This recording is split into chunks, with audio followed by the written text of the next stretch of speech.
Hi, this is Corey Franklin with Remembering the Past, the show where we talk about people who've died recently who've had a profound effect on our history, our society, or our culture. And actually tonight, two of our three subjects will not be people. One will be a business and the other will be a place.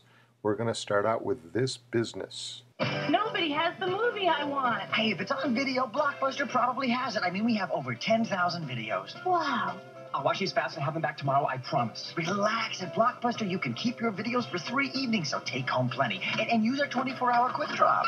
Do you have any children's videos? Sure. Blockbuster's America's family video store. You know, we have more kids' videos than any place else. And more movies, more nights, more fun. Blockbuster Video. Wow, what a difference. Well, they were America's family video stores, but the last of the Blockbusters is closing, as is their DVD by rental mail service. Blockbuster was born in 1985 in Texas, but they've been bankrupt for about 3 years now, and they're pretty much liquidating all their assets.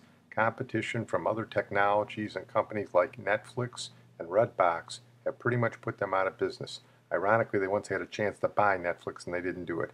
Bad business move. For a while, everybody went to Blockbusters. You could get movies there, you could get video games there, you could get movie snack food there. Pretty popular place. About 10 years ago, they had a big marketing campaign where they ended their late fees, which was these exorbitant charges they charged you if you didn't return your video on time. No more late fees. No more late fees. No more late fees. No more late fees. No more late fees.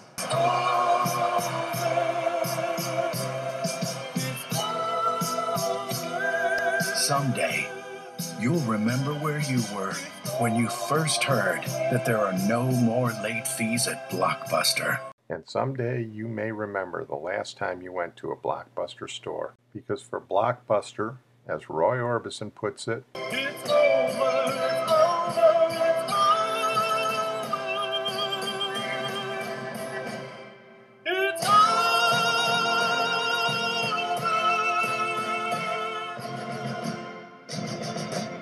we're going to move on now to Ace Parker, who died recently at the age of 101.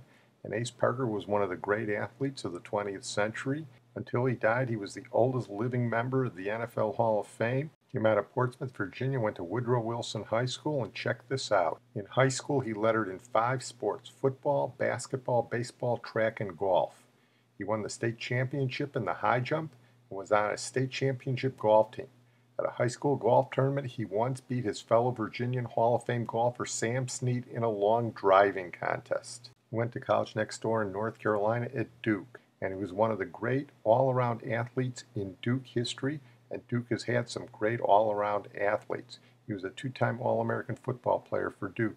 In 1935 and 1936, he played baseball, but he earned his greatest acclaim in the NFL. He passed, punted, kicked, did everything, and he won the 1940 MVP over some pretty good players: Sammy Baugh, Sid Luckman, and Don Hudson. One of the reasons most people have never heard of him is here are the teams he played for in the NFL: the Brooklyn Dodgers and the Boston Yanks. And they've been gone a long time. He also played in the All-America Football Conference for the New York Yankees. So not too many people know about those teams or about Ace Parker. On Ace's 100th birthday, Tony Kornheiser and Mike Wilbon talked about him on ESPN's Pardon the Interruption. Happy time, people. Happy 100th birthday, Ace Parker. He's the oldest living member of the Pro Football Hall of Fame, the oldest living member of the College Football Fame, and the second oldest living major leaguer. That's right, he played pro baseball, too. He finished 6th in voting for the Heisman, hit a homer in his first major league at bat, and Sammy Baugh once called him, quote, the best I ever saw. Wilbon, he's 100. Seriously, this is maybe the best birthday tone reading that we've ever had on PTI in nearly 11 years. Well, we say goodbye to Ace Parker, and we're going to close tonight with our feature, and our feature is a building. It was the 8th wonder of the world, built in 1965, the Houston Astrodome. The Astrodome just lost a rehab referendum, so it's probably going to be demolished, but in 1965 it was really something. Here's a report on 1965 Major League opening day in the Astrodome for the Houston Astros. They had played exhibition games there before that, but this was the first regular season Major League game. The shape of things to come in our national sport as the baseball season gets underway. The spanking new Astrodome is the new $31 million home of the Houston Astros. A domed stadium, it holds nearly 50,000 for a baseball game and more for conventions and meetings. The plastic ceiling makes it an all-weather stadium. But already there is trouble. Fielders have a time keeping their eye on high-fly balls during daylight games. Research teams are working on the problem. The scoreboard is something. An opposition blast, and it cries, tilt. The scoreboard is a $2 million item that's a show in itself. When the home team pulls something spectacular, like scoring the winning runs, there's no holding that mechanical marvel in center field. I had a lot of personal memories of the Astrodome. I saw a game there in the 70s, but I remember when I was a kid, Mickey Mantle hit the first home run there in an exhibition game in 1965 before opening day. Guys were always trying to hit the top of the dome with their fungo bats. The sun wouldn't let the grass grow, so it was the beginning of Astroturf. And Leo DeRocher hated the scoreboard in the Astrodome when it would mock the Cubs when they were playing the Astros. I remember I heard him swear a blue streak at it once when I was working at Wrigley Field. And this is a family show, so it doesn't permit me to tell you what he said, but trust me, he did not like the scoreboard at the Astrodome. The sports writer David Whitley wrote a real nice piece on the Astrodome for Fox Sports, which was reprinted in Real Clear Sports. I'm going to read it for you here. The sports world lost its most influential figure Tuesday night. It wasn't a player or a commissioner or shoe company mogul. It was a decaying building on the south side of Houston. Voters rejected a bond referendum that would have turned the Astrodome into a convention center. It's essentially a death sentence for the eighth wonder of the world. Looking at it now, the biggest wonder is how the steel and concrete crypt was called that. But if you genuflect at the mention of Fenway Park or Lambeau Field, you should bow at least twice a day to the Astrodome. It was America's Coliseum. If the Romans had thought to throw in a roof, a beauty parlor, and Astroturf. Judge Roy Hofheinz did. What we have here is a new concept in professional sport, he proclaimed on opening night. The world would never be the same after April 9, 1965. Stuff we take for granted were things fans could only dream about. Sports had been mostly for sports fans. The Astrodome turned sports into an escape for the masses. For sheer entertainment, Elvis played there 6 times. Evel Knievel jumped 13 cars. Billy Graham spoke, and Mick Jagger sang, though not on the same night. The first concert had the Supremes opening for Judy Garland, who sang Over the Rainbow. Somewhere over the rainbow, skies may have been blue. In the Astrodome, Boog Powell looked up and was blinded by the glare from the see-through roof panels. The Baltimore Orioles first baseman wore a batting helmet to keep from getting concussed by a pop fly. The Astrodome also gave us a Nolan Ryan no-hitter, a 199-yard game from rookie Earl Campbell that Howard Cosell called the greatest football game I have ever broadcast. George Washington may not have slept there, but Claudell Washington hit 4 of his 164 home runs at the Astrodome. He hit more at Yankee Stadium, though not even the house the Ruth built had the historic impact of the place in Houston. Ask any woman who was making coffee for her boss in the 1970s. She will probably remember where she was when Billie Jean King beat Bobby Riggs in the Battle of the Sexes. Or turn your TV to Fox Sports 1 on Friday and watch the first of approximately 92,482 regular season college basketball games. The first nationally televised game was January 20th, 1969. Elvin Hayes in Houston snapped UCLA's 47-game winning streak in front of 52,963 fans. The original game of the century led to the creation of March Madness and Dick Vitale. To think the Astrodome cost $37 million. For a season and a half of what the Yankees pay A-Rod, the country scored 4 decades of Oilers, Astros, Cougars, Gamblers, and a place that wound up housing thousands of displaced Hurricane Katrina victims. Imagine what it was like to show up in 1965 for that first Astros exhibition game against the Yankees. Houston fans were used to sweating and swatting mosquitoes at Colts Stadium. They pulled up to see an 18-story monument to the future. Instead of bleachers, there was a sea of cushioned seats colored red, yellow, purple, blue, and burnt orange. The cheapest seats cost $1.50 and it was 50 cents to park.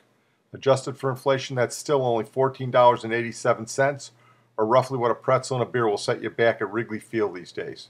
And you know what else? No mosquitoes. Fans entered the world's largest room. Every cubic foot was air-conditioned. The roof rose 208 feet above the field.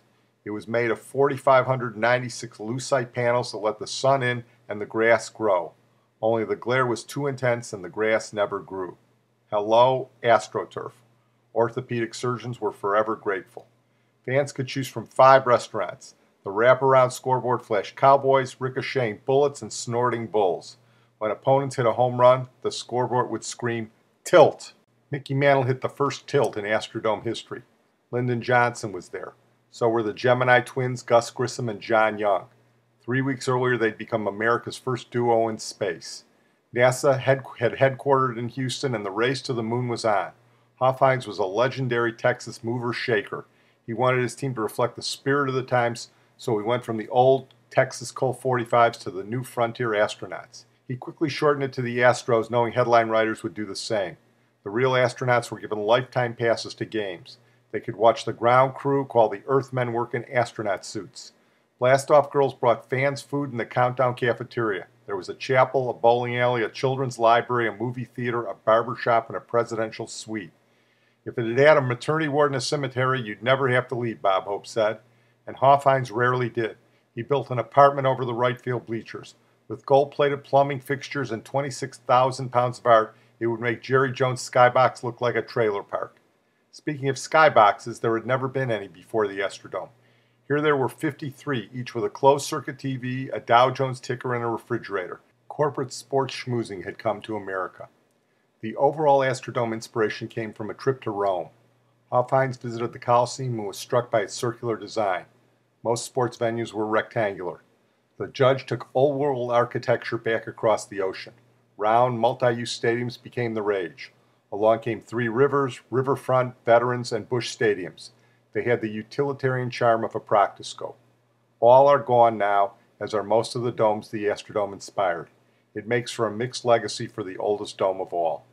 It hadn't had a team since 1999 or any event since 2009. It has turned into Fat Elvis, and Houston voters didn't want to invest in a second act. The Save Our Dome movement has all but given up, and the Astrodome's fate lies with county commissioners. Everybody expects demolition orders to be issued soon. That made news on Tuesday, though not enough people seemed to care. If it had been Wrigley or Fenway, fans would have been lining up to stand in front of the bulldozers. The sad fact is there isn't much worth saving with the house that Roy built except the memories. The next time your eyes pop out when you see a scoreboard replay, or you order something fancier than a hot dog, or you go home with no splinters in your behind, think of the place that pioneered it all. As Reverend Graham said in his first revival there, this is in truth one of the great wonders of the world. The eighth wonder has finally reached the end of the rainbow. It was a place where dreams really did come true. I'm going to close on that note. I want to thank my producer Sid Tepps, and we're going to close tonight with a little something from one of those 6 performances Elvis did at the Astrodome. This one's from 1974. Oh, see rider. Oh, see what you have done. Oh, see rider. Oh, see what you have done. Girl, you made me love you. When I say, well, I'm going away, baby.